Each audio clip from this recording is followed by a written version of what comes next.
I'm making some chocolate chip cookies today. Giant baseball cookies. Giant baseball cookies. It's a recipe from, I got it from this cookbook, and it's the Joshua Weissman cookbook. This is what they're supposed to look like. I made these before, but it was like a year ago. This recipe asks for pecans or pecans. We don't put those in because I just thought it'd be better without them. All right, so the first thing, I'm gonna take out the ingredients. We need unsalted butter. I think you just need 2 sticks, 1.5 cup of unsalted butter. 2 sticks is 1 cup. I guess 1 more stick, so you need 3 sticks. So it's a slightly softened, so I'm gonna just have these out so they can get to room temperature. Oh no, I thought I had more butter. Oh my gosh, I think I'm gonna have to go get butter. No, let me take out the rest of the ingredients and then I'll go get butter, I guess. So some brown sugar. All right, here's the brown sugar. Okay, what's next? 3/4 cups. This is not gonna be enough, so I'm gonna take out the big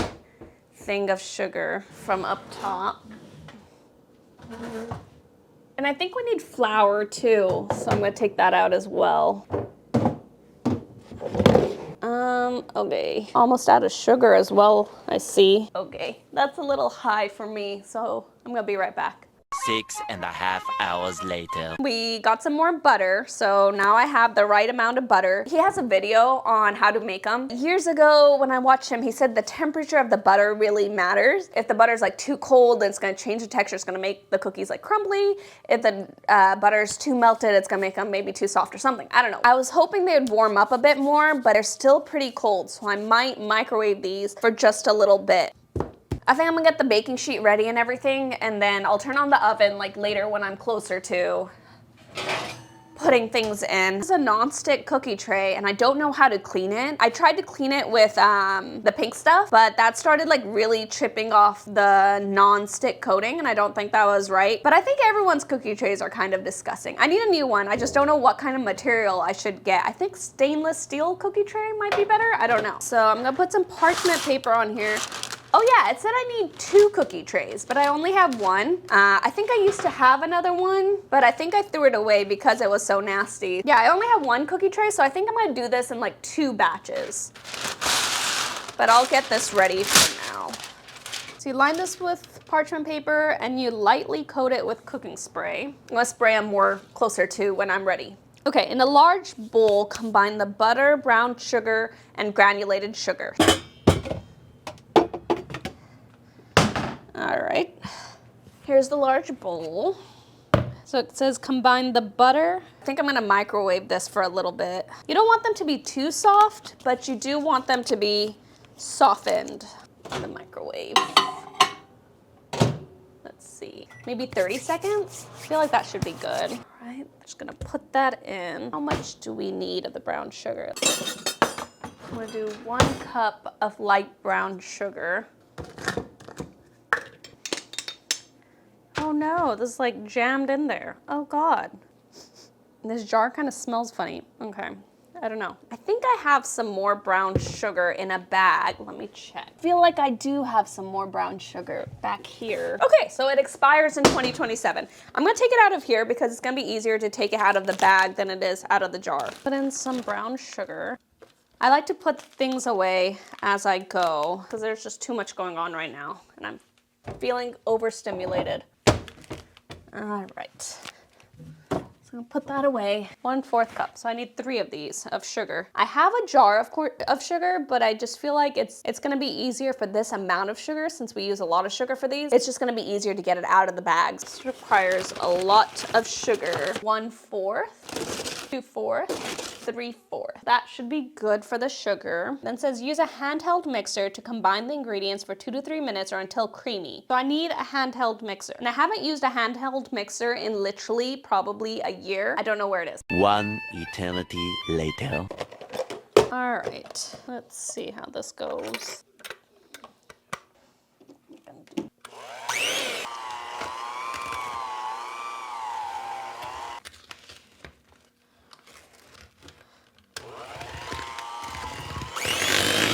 Okay, I think this looks good actually. I think this is good. I don't want to over mix them, so I think I'm gonna leave it like that. This is what it looks like, so yeah, I think that's right. Calls for 2 large eggs and 1 egg yolk. All right, I need a bowl.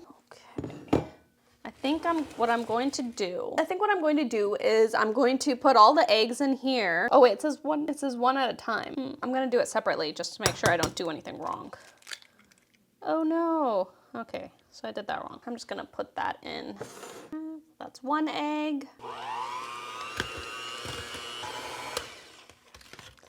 I think what you want to do is you want to like bring it down from the sides.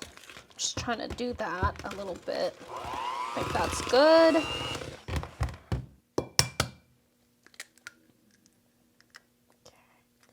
I think this might work. Oh, I think I did it. Oh my gosh. I'm gonna put that in there. And then I want to put one more egg in.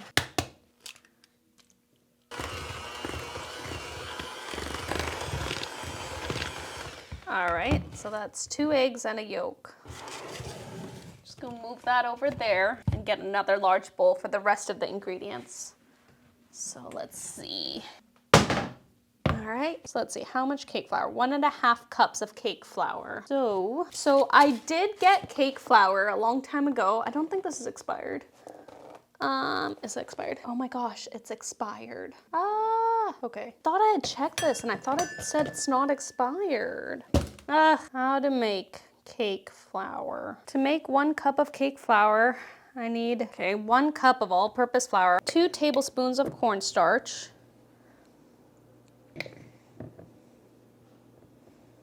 so the reason I need to sift this is because apparently cake flour has a lighter texture. I'm just trying to make these turn out as good as possible. Just want to check if my mic is still on. Okay, yeah. All right, so that's the cake flour. Let's see, 2 cups of all-purpose flour. So the thing about all-purpose flour is that you want to like measure it by grams. You don't want to do it with measuring cups. And I'm pretty sure in this recipe, it is measured out in grams, but I don't have like a weight scale yet. So I'm just gonna do it like this and hope for the best. This is like very like inaccurate, the amount of things if you use cups, but that's fine. A tablespoon of cornstarch. 3/4 teaspoon of baking soda. Here's the baking soda. 1/4, 2/4, 3/4. So we need a teaspoon of salt. You know, I did use salted butter, so I don't know if I normally like use less salt because I use salted butter, or should I just use the full amount? I'm gonna put the full amount because I feel like if it's a little more salty, then that's okay, right? Yeah, that's what I'm gonna do.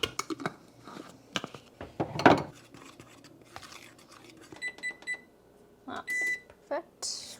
Just gonna get that going. Mix a little here, a little there.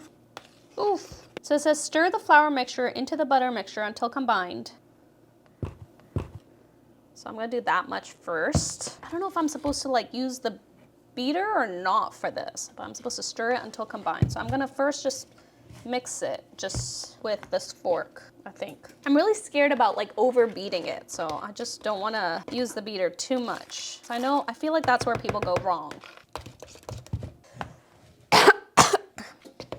Trying to get this mixture, this like doughy mixture off the whisk.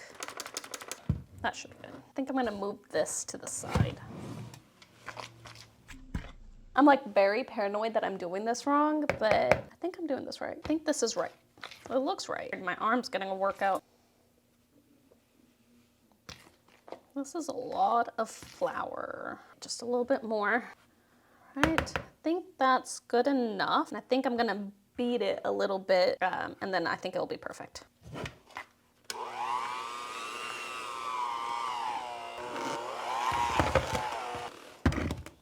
That's looking like good. My hands are getting a workout, so I think I'm gonna say that's good. And fold the chocolate and pecans in. So I don't think I do this with the beater, so I think I'm gonna take this off. I'm probably not doing this right. In fact, I know I'm not doing this right, but that's okay. The oven's ready to go, but I'm still not ready. All right, so next up, we're gonna need some chocolates. I got these semi-sweet chocolates because he said we need like a blend of dark chocolate and milk chocolate. And the lady at the store said that semi-sweet chocolate is a blend of dark chocolate and milk chocolate. So I'm just gonna trust this lady at the store, and we're gonna use this. Just using a knife. Oh yeah, that's good. That's really good. Okay. Oh. I don't want the cats eating chocolate. Oh my god. So good. Oof.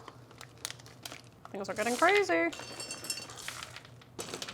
Oh my gosh. All right, that's 3 cups. I'm gonna save the rest of these for next time. I think this is looking pretty good so far, actually. I think this is how it's supposed to be. So I'm supposed to like make 4 cookies out of these, but this is a lot. So that's why we make like, I think like 9 or something, because this is just too much to just do 4.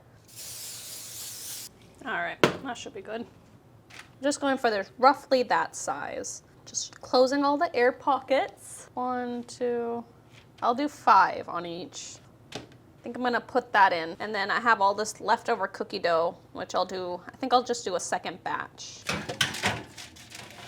We'll see how those turn out. All right, so I think I'm just gonna clean up a little bit while those bake, and then I have to do another batch, so I'm gonna do that in a little bit. But first I'm gonna clean up. This cake flour is expired, so I am gonna throw this away. Yeah, I think all this I could just put in the sink. Got very messy today.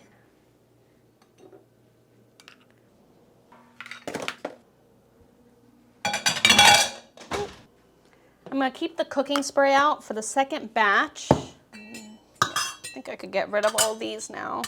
Clean up these counters a little bit. Just trying to wipe everything down. Oh, I made that worse. Ugh. I got flour on the cookbook and on the counters and on the stove and just everywhere.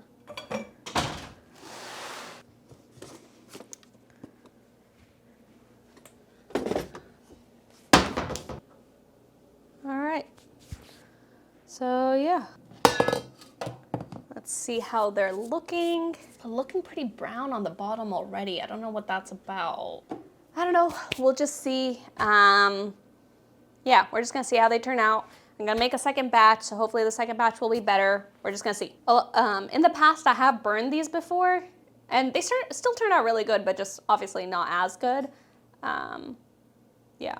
46 seconds, these are supposed to be done. I'm gonna check them, and yeah. The thing is about these cookies is I feel like they don't always look completely done, but if you leave them in too long, the bottom kind of burns. So yeah. We'll see how things are going. They don't look done quite yet. The bottom looks like it might be burning. I don't know. So this was the first batch, and that's kind of the thing with these. The bottom always burns, and the top doesn't ever look cooked enough. But I have another batch to do, and we'll just, I guess, try again. Take 2.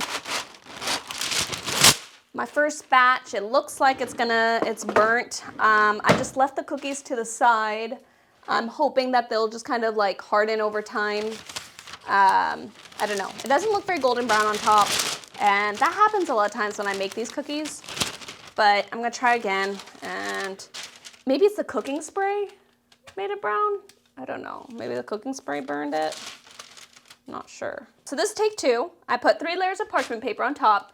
I'm not using cooking spray, and I'm gonna put this on a higher rack, and I'm also gonna put like a lasagna tray on the bottom to block the heat from the bottom.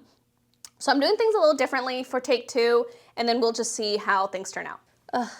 There's always like so much wrong with this recipe every time I make it. They turn out so good, but it's just like so many times there's like, goes so wrong. Yeah, I felt like when I put the cooking spray, I felt like these cookies might burn. I don't know, I had the feeling. I should have listened to my gut, but I didn't, so lessons learned. That sucks. All that work and then burnt cookies. Hopefully this batch comes out a little bit better. So hopefully these don't burn the second time around. We'll just see. Just gonna wait. I still have 7 minutes. Let's see how this is looking. Okay, this is looking better. This is looking a lot better because initially in the first batch, the bottom started burning like pretty immediately. That's not the case here. So this is looking better.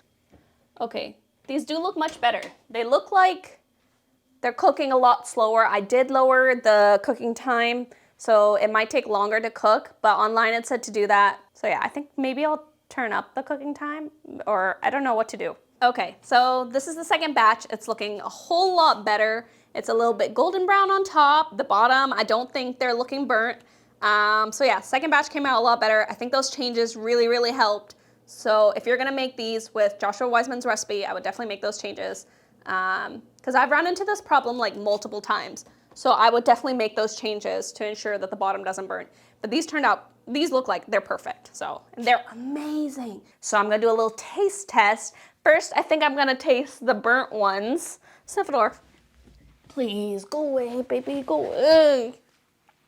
You have to go away now. First, I'm gonna taste the burnt ones and I'll show you how they look. And then Sniffadorf, go away. Okay, so this is how it's looking on the bottom. It's not too burnt. I feel like it's okay. You know, I think I saved them just in time. The top does not look golden brown. It looks a little bit raw, but that's just how these usually turn out. The second batch turned out a lot better, and I'll show you that. Oh my God, so good. These are amazing. Okay, so I don't think they're burnt. I think they're pretty good, actually. Let me taste these second ones. Oh, the second batch is still pretty soft from the bottom. I don't think the bottom's like completely hardened yet. That's okay. Maybe I just need to give them more time to cool. Oh, God, no. So good. I think the second batch needs to cool a bit more, or I don't know if they need to bake a little bit more. I don't know. They're so good. That's too good.